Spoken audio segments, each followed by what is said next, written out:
دنیا میں موجود زبانوں میں بعض زبانوں کے مختصر الفاظ بہت بڑے بڑے مقاصد واضح کر جاتے ہیں۔ ان میں ایک زبان پنجابی ہے، ہماری پنجابی پیاری زبان۔ اگر کوئی شخص، کوئی نوجوان، کوئی ایسا بندہ جس کو آپ سمجھاتے رہیں کہ یہ جو جگہ سے آپ گزر رہے ہیں، جس جگہ پہ آپ جا رہے ہیں، یہاں پہ دلدل ہے، پانی ہے، کیچڑ ہے، آپ اگر اس میں سے گزریں گے تو آپ کے کپڑے خراب ہو جائیں گے، کپڑے گندے ہو جائیں گے، جسم داغدار ہو جائے گا، جسم بدبودار ہو جائے گا، اس جگہ پہ نہ جائیں۔ اب لمبی دیر اس طرح اردو میں اچھے لیکچر دے کے سمجھاتے رہیں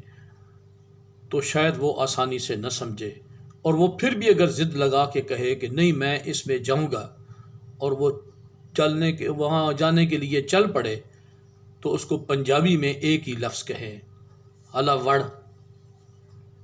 آپ یہ لفظ کہیں اور وہ اس دلدل میں چلا جائے، اور جب وہاں پہنچے اور پھر دیکھی اپنی حالت کہ کتنے کپڑے اس کے خراب ہو گئے، کیچڑ سے بھر گئے، جسم داغدار ہو گیا، تو باہر جب نکلے پریشانی کے عالم میں،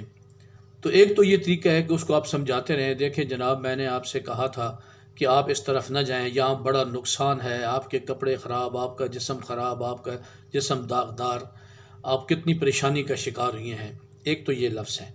اور اگر انتہائی سطح پہ اس کو الرٹ کرنا ہے تو انتہائی سطح پہ الرٹ کرنے کے لیے سب سے خوبصورت الفاظ پھر پنجابی کے ہیں،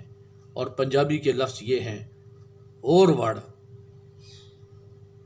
آباد رہیں، شاد رہیں،